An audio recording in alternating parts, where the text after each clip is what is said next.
Hello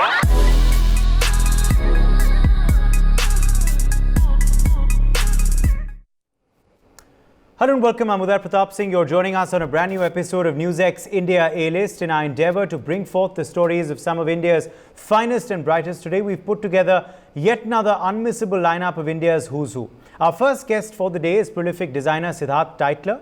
Laying adequate stress on creating anything but the ordinary, his collections are an eclectic mix of several moods, all strung together by a penchant for bling and high-octane glamour. Listen in. With a flair of fashion and everything couture. I have a very simple mantra. You have to keep moving forward. Cross the bridge when it comes. Don't stop your work. His designs exude sophistication and elegance. There is no trend to be followed. It's literally a mood that's followed. NewsX India A-List proudly recognizes Siddharth Shetty for excellence in creative fashion. Hello and welcome. I'm Lohit Partya. You're joining us on this special interview as part of our NewsX A-List series. We're in conversation today with well-known designer Siddharth Shetty. Siddharth, welcome to NewsX. Thanks for joining us. Thank you so much. Thank you.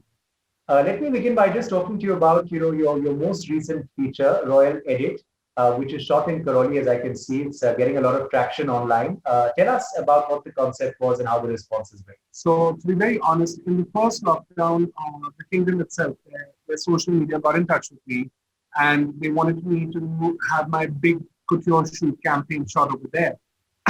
So I got very excited about the opportunity because I love first time anything. So I actually went there to do a recce, met the Royal Highness over there, the whole family was lovely people.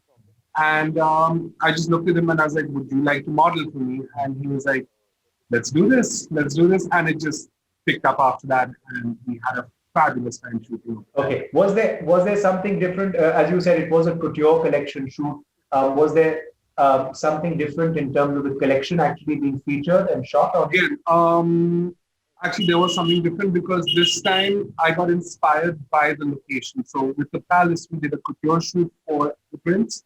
And in the reserve, we did a safari shoot, which again, I've never done before, it came out so beautiful. It was amazing.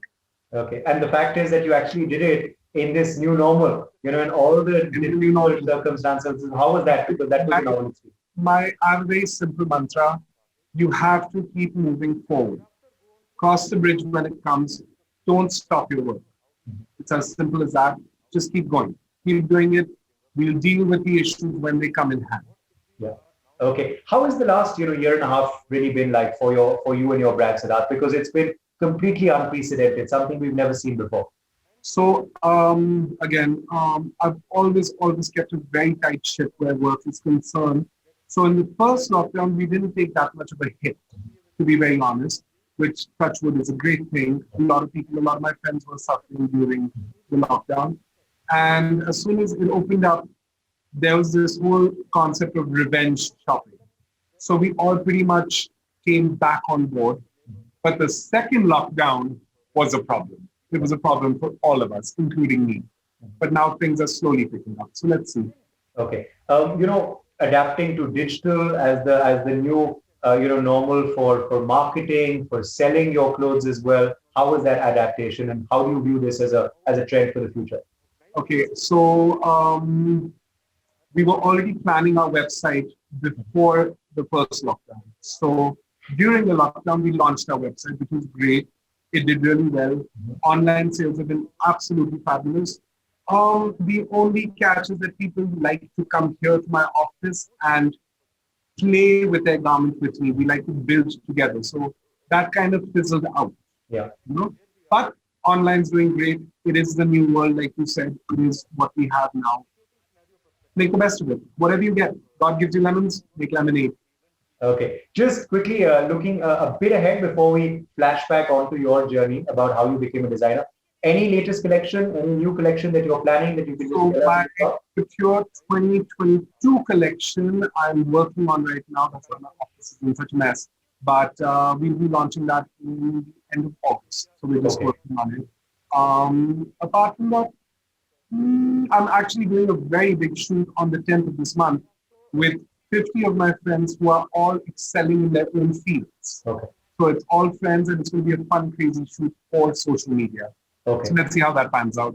Okay, just a flashback now onto your story. What inspired you to become a designer? When was that? When was that a moment that this thought came in your head, or when did you finally decide? Correct. So when I was in school, I actually wanted to be an architect, and by the 11th grade, I went on vacation to New York with my family, and I walked into the Versace store. Back then, Versace was very big, guys. And I was just completely bowled over. And I was like, Mom, I want to do this. Yeah. Right?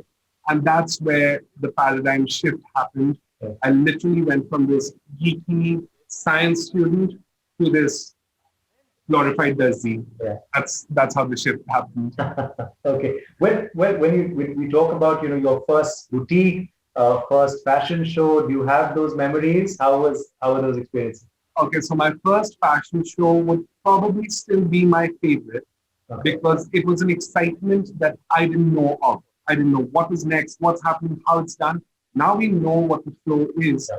Don't get me wrong, it's still nerve-wracking. Yeah. Still, you can do 100 shows, it's nerve-wracking. Yeah. But the first one has its moment, So as far as stores, I had a store, but because of the lockdown, we shut it the minute the lockdown happened. Okay. Shut. So we play it safe. Like I said, we have a tight ship. Okay. If we talk about Siddharth Titler, what do you believe the USP of your brand is? That makes it different from the others. Okay, so when I was in FIT in New York, I studied corsetry and structured garments. Mm-hmm. In India, looser, easier garments work, but I've never gone in that direction. And I have a much bolder, stronger woman who likes my clothes, stronger, more adventurous men who like my clothes, which I love. I love clients who love to experiment and, highlight what their assets are. So that's pretty much my USP. So structure. Okay. Have your inspirations changed? What is inspiring you today, and has that been different from what was inspiring you earlier? So honestly, it's always the moment. Mm-hmm. I've had dark moments where I've had collections inspired by the suicide forest in Japan.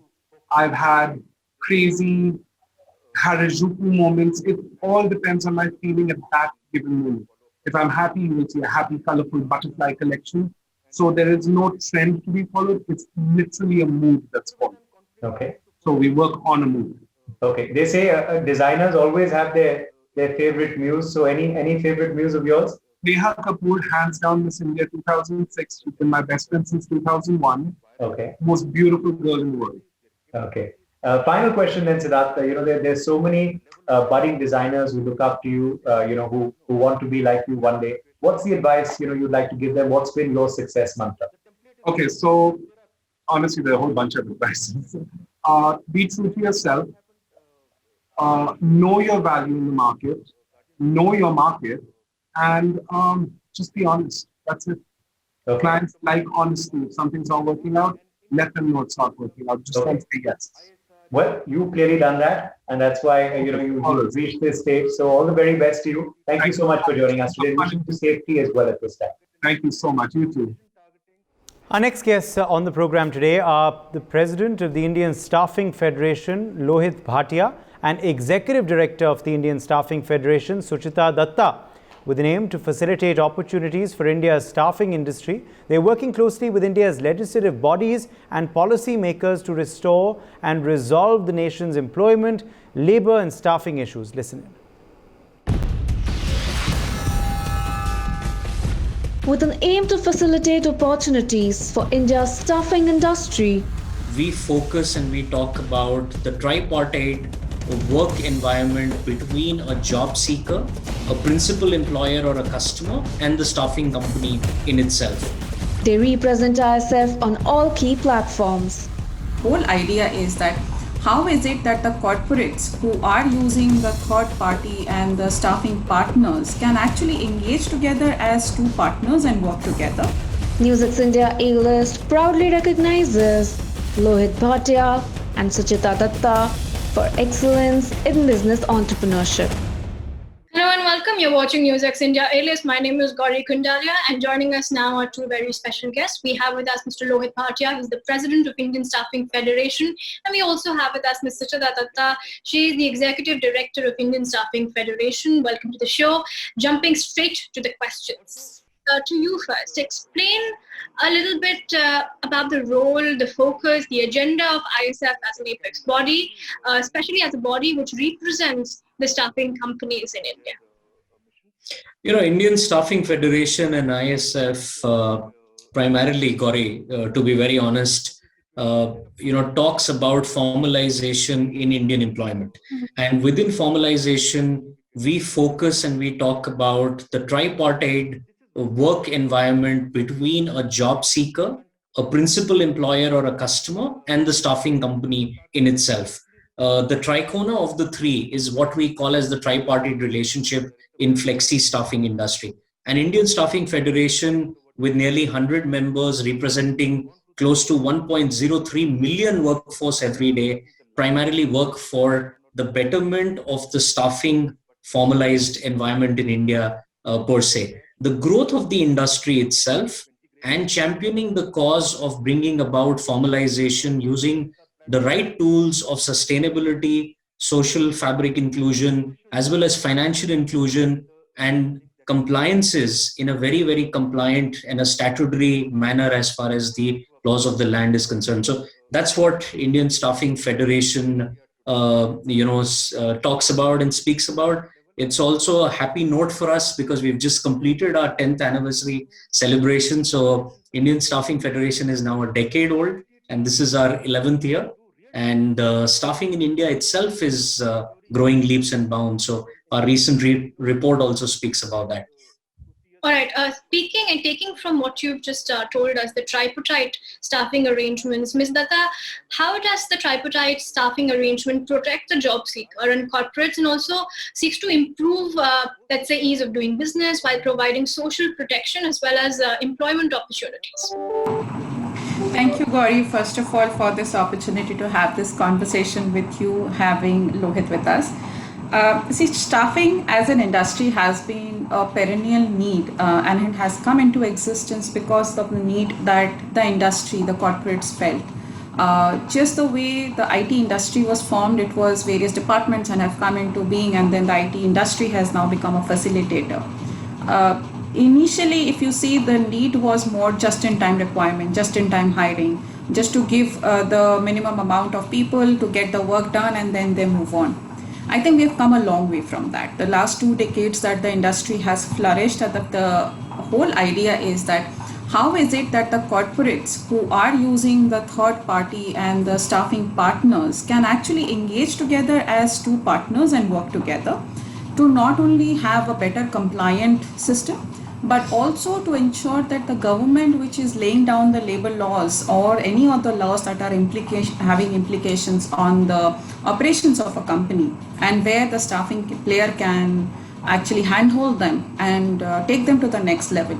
Those compliances, those methods of working, those new age skills that need to be given as an opportunity, the just-in-time has become the last of the demand in the hierarchy. So the corporates now are able to see the staffing as a partner company rather than as a person or an individual organization who are just supporting for just-in-time hiring.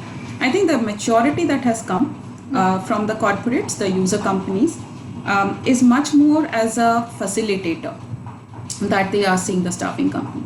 On the other hand, most of the job seekers still I would say about 3 years ago also, the perception is that if I have a temp job, I will possibly not be seen as a person who is capable of having a permanent job. So there was a lot of peer pressure, there was a lot of societal pressure that you must always look for a permanent job. Ideally, there is nothing called permanent anymore. So that's where I think the staffing industry has again been able to provide them at a continual opportunity to a job seeker, so that they don't have to look for a job once their project gets over with any company, be it a retail organization, be it an e-commerce, be it a logistics, be it a manufacturing. It is not them who's worried about their job, it is the staffing companies which is worried to provide them another job. because once the person has enhanced and got a particular skill, it is in the interest of the staffing partner to ensure that he gets the best opportunities that he should be able to get as per the profile growth he deems to have for himself. So the career opportunities that a job seeker gets as a flexi staff working with a formal staffing company, that has given not only the social protection. So if I were to break it down into three parts, one is obviously the blue collar employees. There at that level, you are more worried about whether the minimum wages will be paid or not, whether the social security will be paid or not, whether the required reimbursements are happening on time or not, whether do they have the bank account or not, do they have an employment letter or not. These are the things that are, I would say, are not anymore an option, but these are dignity of labor that anybody wants, that I should have an employment letter, I should have a bank account, I should get my salary into my bank, I should be able to protect myself and my family when a pandemic like situation hit us last year. To get all these things, it is very important that the staffing companies who are playing a very, very large role in everybody's life these days, the job seekers have been able to understand that. And last year's report and the study that we did, it clearly shows the satisfaction rate going up much higher than it was ever before. The third stakeholder being the government. Obviously, government, if you notice, the laws are there, plenty of them, almost close to 60,000 odd laws will be there in the entire country if we take up central as well as state. There are a lot of compliances that are involved. Now, how do they get addressed? It gets addressed because government is also concerned that the user companies, and more of them, I'm sure Lohit will also throw some light on it, because there are so many companies who are running with 1 or 2 or 3 people. And those SME companies do not really have a structure. And that's the largest portion of the GDP that contribution comes from. So how do we as a staffing company ensure that, we are able to give all 3 stakeholders, the government, the corporates, the job seekers, their dues back, and they are able to function profitably and professionally, if I were to put it. I think that's where we have moved and come a long way from where we started. Right. You've given us lots of talking threads, and I'd like to pick on them one by one. Mr. Datta, let's say in the last decade, do you see sentiments towards the temp staffing as an industry change? A, and B, what can the role of staffing industry be to create, let's say, a formal labor market in the next decade? See, definitely, this is me or? Sorry, Mr. Partya. I beg your pardon. Sure. So Gauri, taking off from where Suchita left, first and foremost, you must understand that 3/4 of the people who come to staffing companies today come for their first formal job. So about 75% of the workforce has never worked with a large leading Indian company or a multinational company in India or in the Indian environment. Staffing companies are the true stepping stones to not just give you access to to companies, they give you access to great talent. And at the same time, to the talent and to the young job seekers, they provide great organizations to work with and enhance their careers. The second thing what staffing companies, along with the principal employers, put on the table is the entire bit of training on the job. The amount of training which this youth gets is disproportionately higher than what they have got in their education skills. And I'm not saying education is not important. At the base of the pyramid, education is extremely important. But for what people have to accomplish at these organizations, that's what they learn while working for the customers and the brand. So, briefly, Suchita mentioned that point as well, that a decade ago, it was a taboo as to if you're working with a staffing company or whether you're outsourced, because the conversation in youth used to be, how will I get married? How will I tell someone that, I am working for a company where I am temporary in nature or I am temp employee? Today, what's changed is that the notion of your role being temp, but your job being permanent. So your roles can pretty much change from one organization to another, but you remain consistent with most of these organizations. And just as organizations, all our members have seen this every day on the job, that so many of these temps of ours have today become leaders, on the customer side. And I think that gives the greatest satisfaction and the greatest amount of happiness to the entire temp staffing industry, because we brought about this young, fresh talent to corporates, and corporates were able to work with them, give them the skills, impart them the training, and today they take on the dawns of the senior leadership roles within the companies itself.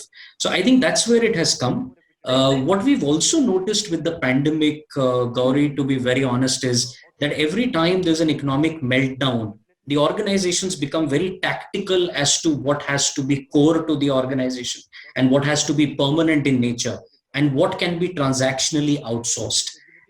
And strategic functions remain permanent, whereas everything transactional in nature becomes outsourced. And that's again what is fueling the growth for the temporary staffing industry in India. So I think the next decade is definitely going to show us that there is a lot of growth in this market even now. Definitely. Ms. Datta, would you like to speak about ISFs Key Achievements in the last 2 years specifically?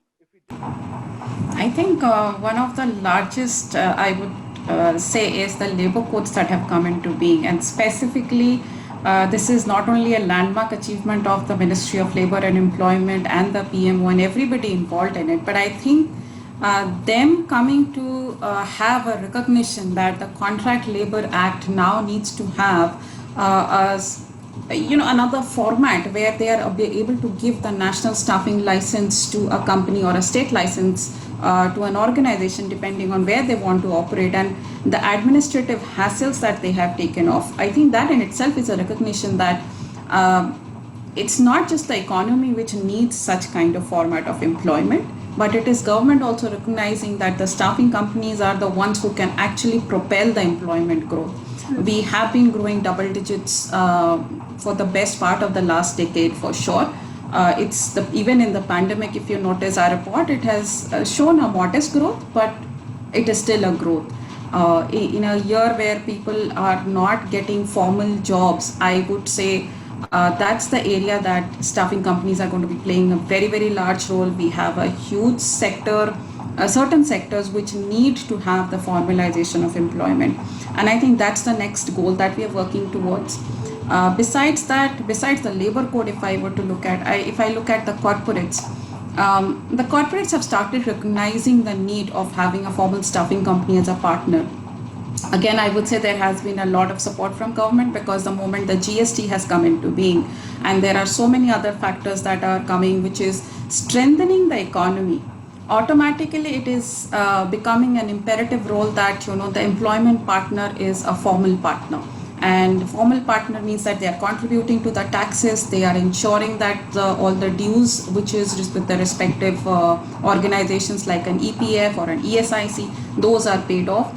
And I would say these two driven by government, but obviously championed, some of them have been championed by us, and we are very grateful to Ministry of Labor and Employment to be very, very supportive of the decisions that they have taken.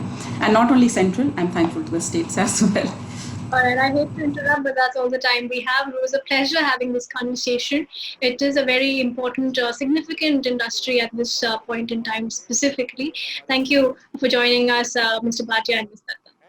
Thank you, Gauri. Bye-bye. Thank you, Gauri. Thank you, Lohit. Guest for the day is co-founder and director of Uniform Junction and MD and CEO of Muffett Industries, Priyavrat Muffett, with an aim to eliminate the worries related to children's education that have become a part of modern parenting. He focuses on empowering schools to take the challenges head on and become more efficient in the process.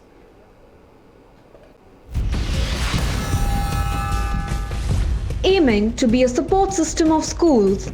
It starts right from the fact that the supply chain essentially is very inefficient rather, and this has been going on for decades. He offers top-of-the-class school utility products, services and courses. We make the back end efficient, and then we also allow them to choose between so many options that they have today in the edutech space. NewsX India A-List proudly recognizes Priyavrat Muffett for excellence in education entrepreneurship. Hello and welcome to NewsX A-List. Today I'm joined with Priyavrat Muffett. He is the co-founder and director of Uniform Junction and MD and CEO of Muffett Industries. A very warm welcome to NewsX.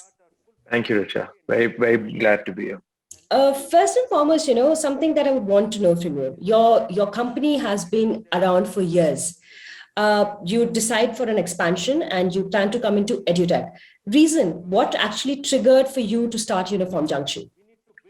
So we've actually been in the uniform space for about 6 or 7 decades now. We control probably 85% of the fabric market in the uniform space. And this was a logical extension to what we already have, which is a very, very strong supply chain and a very good set of relationships that we've built over the decades. So this seemed like a logical extension for us to move into school tech, as we call it. Tell me something, as you say that you've been around for, with uniform for 6-7 years, and therefore it is easier for you to step your foot into it. What are the gaps that you felt or you feel that exist in the edutech industry in our country? So I think I probably break this up into two. So you have what we know as edutech today, where a lot of people are actually moving on the back of the pandemic into a space where, it facilitates online learning, whether it's curriculum-based or non-curriculum-based. And then you have the entire other set, which not a lot of people are catering to, which essentially is, addressing the supply chain issues that schools have. Today we can't ignore that. And schools are here to stay anyway. So when you look at both put together, you're looking at two very different arms, and a lot of people are focusing on the former. But very few people are actually trying to tackle the supply chain issues, which we will bring in addition to what, to the kind of support that we bring to the edutech as we know it. So, my next question was going to be asking you how you differ from the others where I'm able to understand. Can you expand to explain how you help in the back end? So essentially what we are is we're a one-stop support system for schools. Okay. It starts right from the fact that the supply chain essentially is very inefficient rather, and this has been going on for decades. So we're here to make that entire supply chain very efficient, thus empowering schools.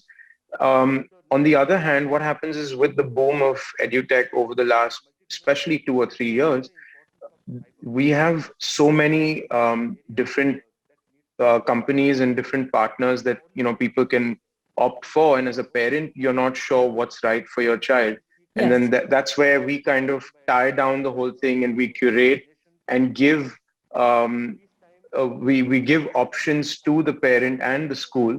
So we make the back end efficient, and then we also allow them to choose between so many options that they have today in the edutech space.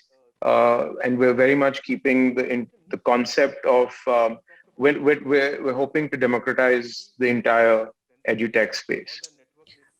When you're trying to simplify the whole process, how do you make it fun and interesting for students? Because I have heard from a lot of teachers who are used to the official, the basic way of teaching, the offline way of teaching, who feel that it's very hard to keep students engaged, especially the less motivated one.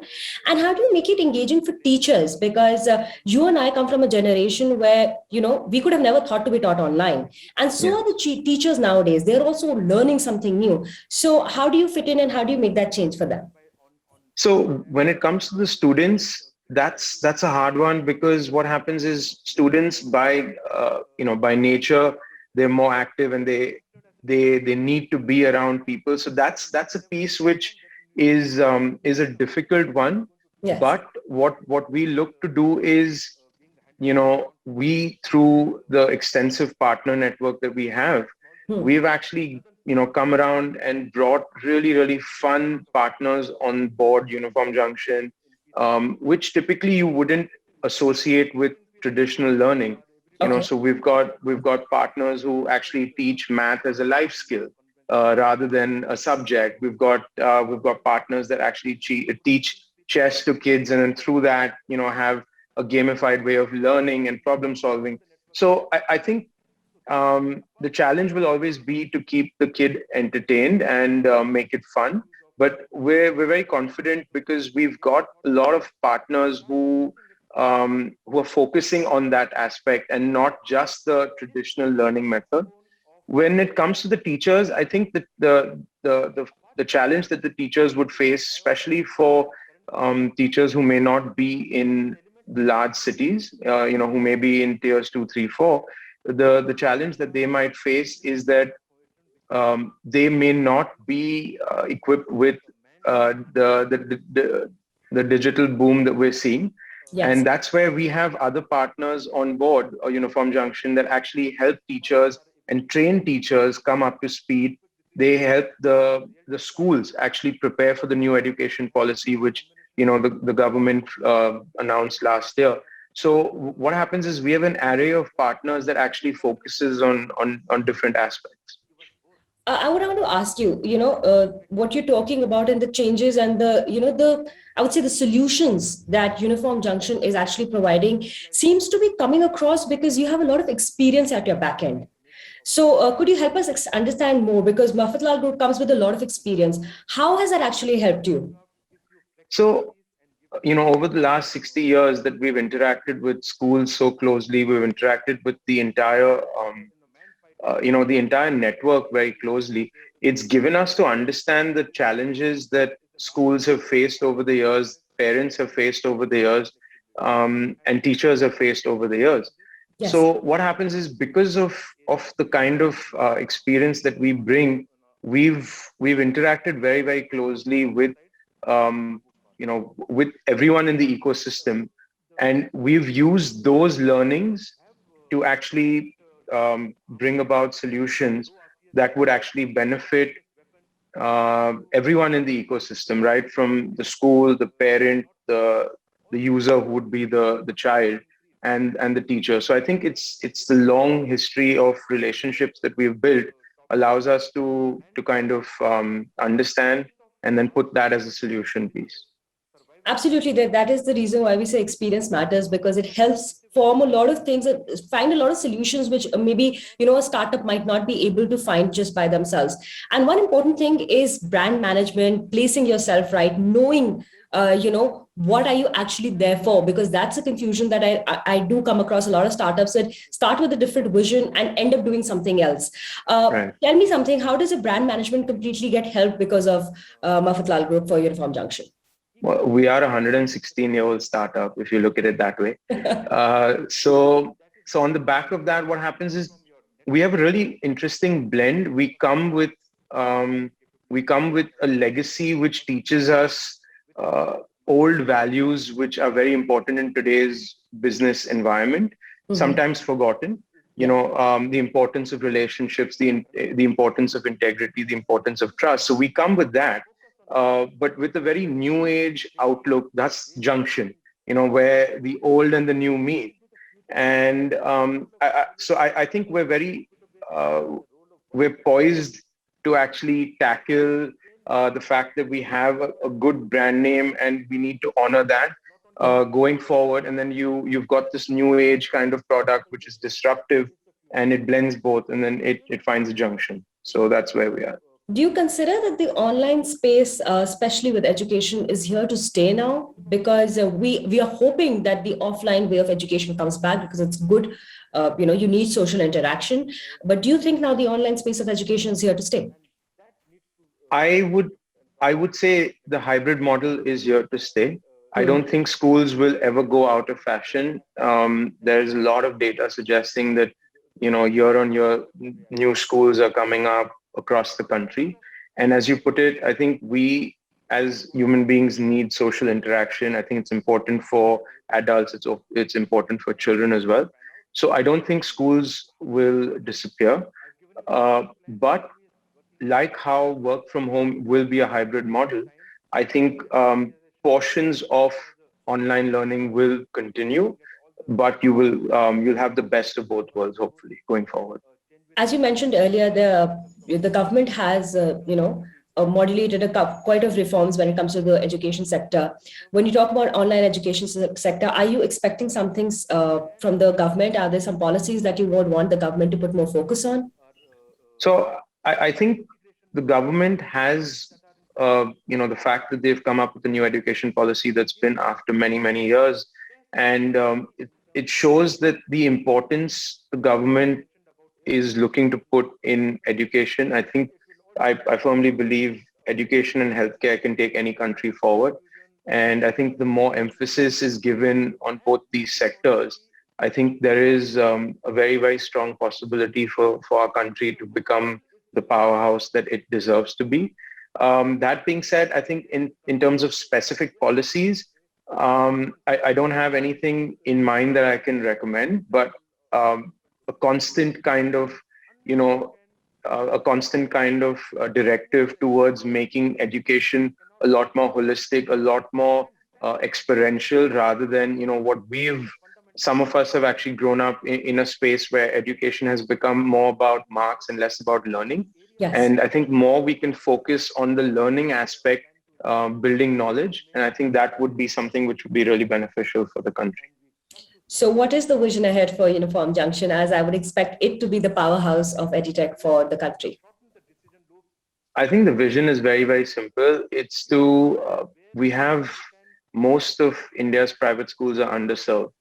And I think we're looking at such a large opportunity, 300,000 plus private schools in the country. I'm not even counting the government schools. So they're so underserved. I think the goal is to just expand as large as we can, as fast as we can, and service them so that education can be uniform across the country. It shouldn't, you shouldn't miss out on an opportunity because of your geographical limitations or financial limitations. So education is something that should be uniform across the country, and that's the single vision to basically democratize education. I think that's a very good vision, and a note I would want our viewers to also leave on to, that education should be uniform for everyone. That is a very good thought over there. Thank you so much for speaking to NewsX. My pleasure. Thank you. Our final guest for the day is a very special one, the founder of Kissponics and Label Kiss, Archana Vijay. She's a celebrity TV presenter, now turned entrepreneur. She focuses on growing soilless, fresh produce vegetables with the help of hydroponics. Listen in to this interesting new journey of the IPL commentator and anchor turned entrepreneur. Known as a celebrity TV presenter, I wanted to give people the opportunity to have that sort of affordable lifestyle, accessory-driven, opportunity to actually look good. she provides affordable luxurious jewelry with a sense of global fashion trends. I presented cricket for over 12 years. So yeah, it's definitely the game-changing moment in my life. But now I think Kissponics is definitely going to be a game changer.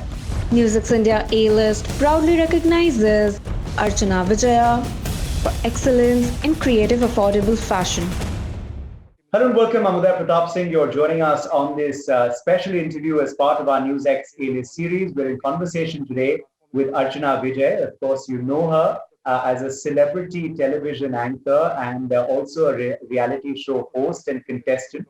But today we're going to be talking about a very different side to her, the entrepreneurial side of Archana Vijay. So Archana, firstly, welcome to NewsX. Thanks for joining us. Hi there. Thank you so much for having me. Like you said, it's amazing to be able to don these different hats. And life for all of us is taking so many different turns. So yes, it's an exciting journey. Yeah, just want to start out by actually asking you about what made you turn entrepreneur. As I said, you were already a celebrity in your own right. A well-known television presenter, reality show contestant, host, fashionista. What made you turn entrepreneur? Well, honestly, I got married and moved to Delhi.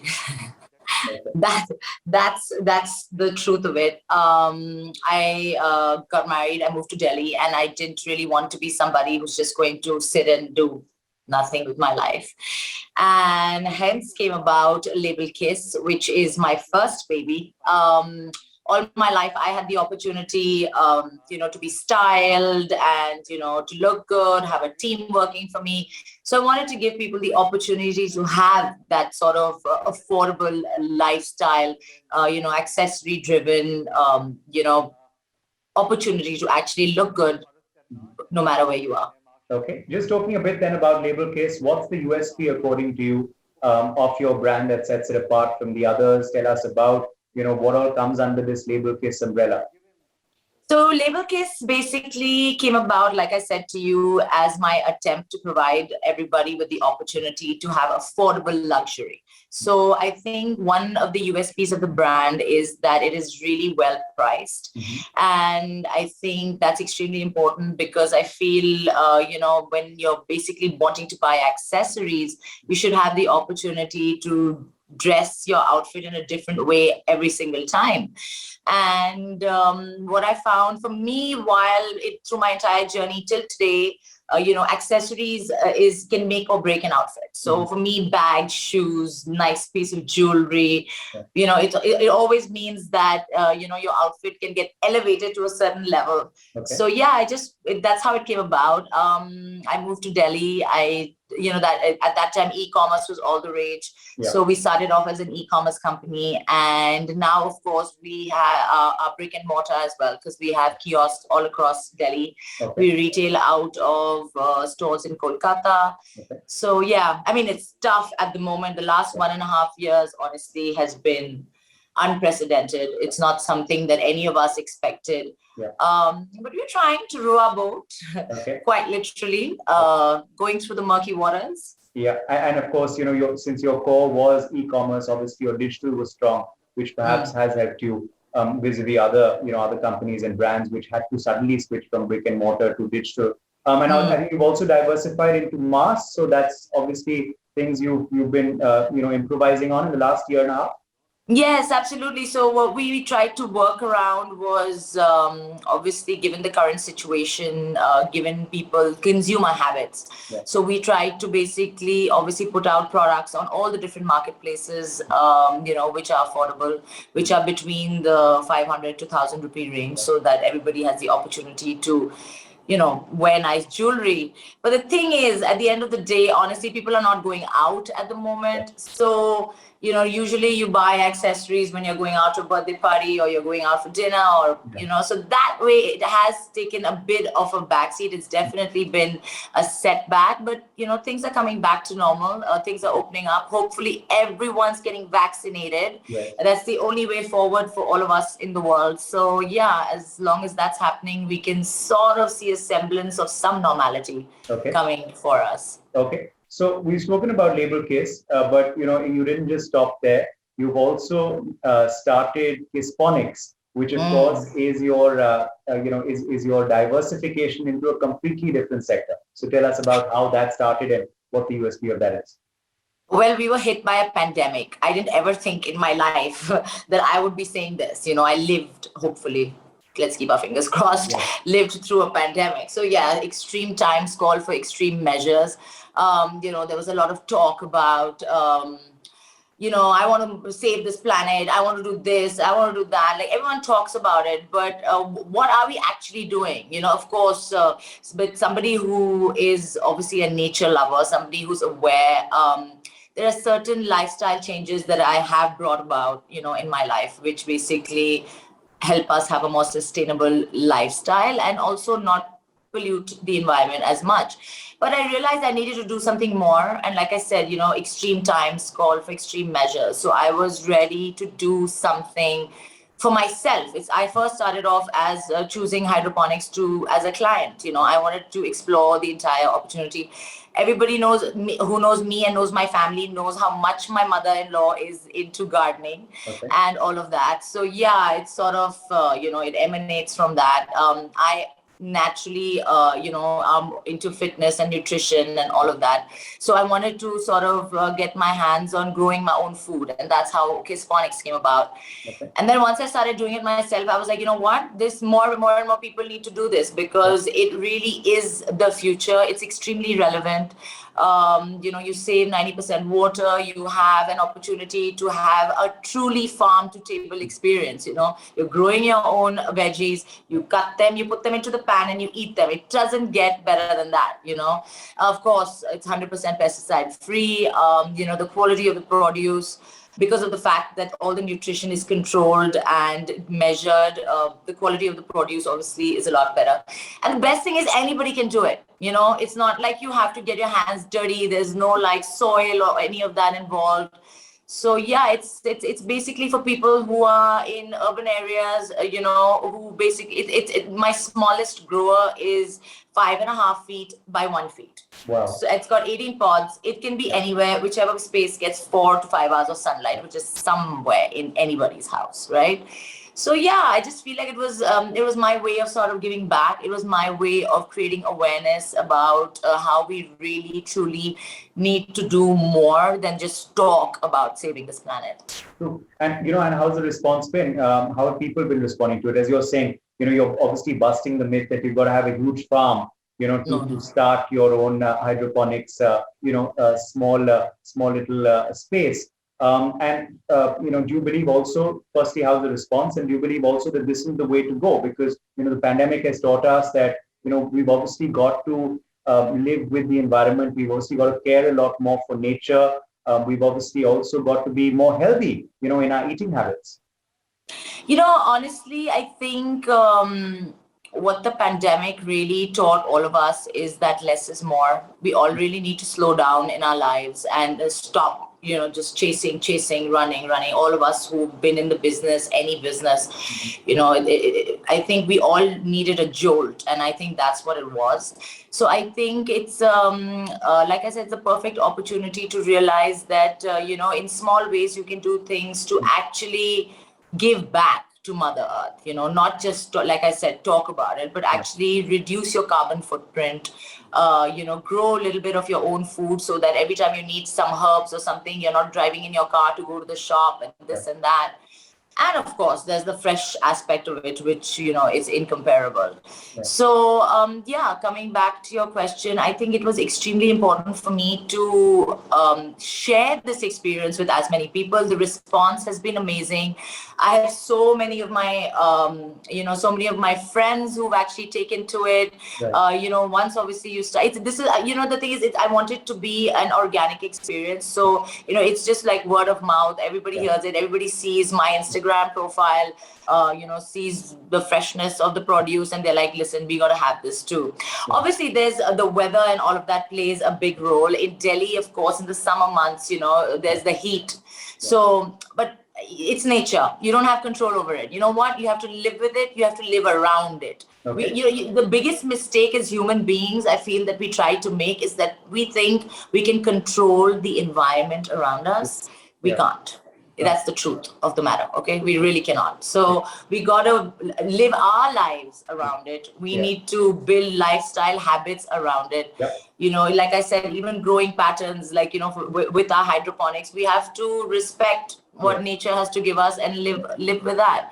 So yeah, it's all been a very humbling experience. It's all been an amazing journey, and I'm so happy that I've been able to actually share it with so many people. Okay, great to hear that. And I think, and you know, the good thing is not just Delhi. We've installed a lot of places in Mumbai, Indore, Rajasthan. So yeah, this is a transition. You know, we're going through a transition. So it's spreading organically and it's spreading well. Final question then to you, before we wrap up. You know, the last edition of the IPL, interesting. Now we're going to be seeing, you know, another part of it, of course, played out very soon in another country. There was an award given at the end of every match called the, you know, the game changer of the match. So if we were to ask you, looking back now at your career professionally, what has been your game-changing moment? What would you say that is? Oh, that really puts me in the spot, because, you know, every time in my life where I start to think, all right, this is the game-changing moment in my life, something else comes about. But yes, definitely presenting the IPL was something that, you know, put me out there in the limelight. You know, it was like I was where I was meant to be. So I think, you know, I made the most of that opportunity. And at the time, and with my relationships that I'd built, I presented cricket for over 12 years. So yeah, it's definitely the game-changing moment in my life. But now I think Hispanics is definitely going to be a game changer, not just for me, but for many people. Okay, let's certainly hope for that, and wish you and Label Kiss and Hispanics all the very best. Archana Vijay, thank you so much for joining us on NewsX today. Thank you so much, Uday. Lovely talking to you. For more such videos, subscribe to the NewsX YouTube channel, hit the bell icon.